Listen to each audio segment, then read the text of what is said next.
ciyaarta waxayna janalkeena ay kasoo awshin insha Allah maanta halkan waxaan kaga hadli doonaa iclaam ama ogeysiis ah in maaragtay signalska isdiiwaangelintiisa ay socoto. Qof kastaana haddii uu rabo inuu isdiiwaangeliyo ay isdiiwaangelintii furan tahay. Telegramkana aan dhowr jeer kaga soo hadlay inay isdiiwaangelintii furan tahay. Qofkii rabo inuu isdiiwaangeliyana ay isdiiwaangelintii diyaar u tahay. Insha Allah isdiiwaangelintii bisha Ramadaan waxaan sameynay big discount.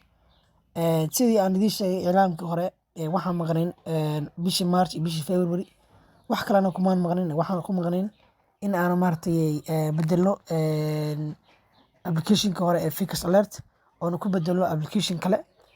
Sidaa darteed platformka hore waa la bedelay. Update-kaasna waxaan doonayay in ay la socodsiiyo balse waqtiga yaraaday. Insha Allah hadda casharkan xagga idiin soo dhigi doono waxaad ka ogaanaysaan update-ka iyo platformka. Waxaa jirta dhalinyaro badan oo maaragtay hore isu diiwaangelisay qaatayna ii sheegay update-ka cusub platformka cusubna loo diray. Insha Allah platformka wuxuu kii hore kaga duwan yahay ama Fix Alert hore kaga duwan yahay. Platformkan qofka linkiga isagaa la siinayaa, videoga ii sheegay uu ku buuxsanayna waa la siinayaa, kadib isagaa is hagaya. Insha Allah waxaan rajeynayaa midda inaad la fahanteen. Qofka marka uu videoga qaato linkigan la siiyo isagaa soo kicisanaya applicationka, isagaa buuxsanaya, kadib isagaa maaragtay signalskiisa isagoo xaafadiisa jooga ama goobtiisa shaqo jooga signalska qaadanaya. Midda haddaynu isla fahnay midda labaad aan doonayna isla fahnay waxa weeye su'aasha ugu badan la soo weydiiyo waxa weeye signalsku ma unlimited ba? Okay. Signalsku waa unlimited. Qof kastaana insha Allah waxaan rajeynayaa maaragtay inuu xil allaale xilliga uu doono uu soo kaco ama hurdo ka soo kaco ama shaqaha ka soo farago ama ha iska jooge in uu helayo maaragtay signalskiisa oo perfectiya xilliga uu doono waana u unlimited. Insha Allah waxaan rajeynayaa maaragtay inaad update-ka iyo faahfaahin dheeraad iga haysaan.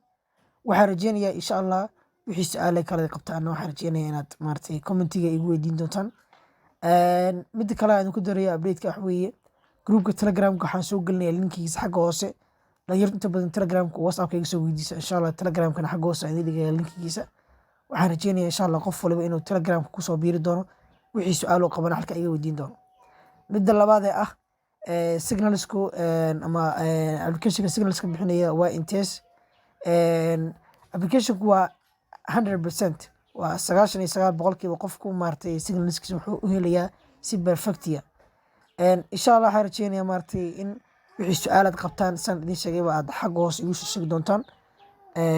Wassalaamu calaykum waraxmatullaahi wabarakaatuh. Ramadaan mubaarak.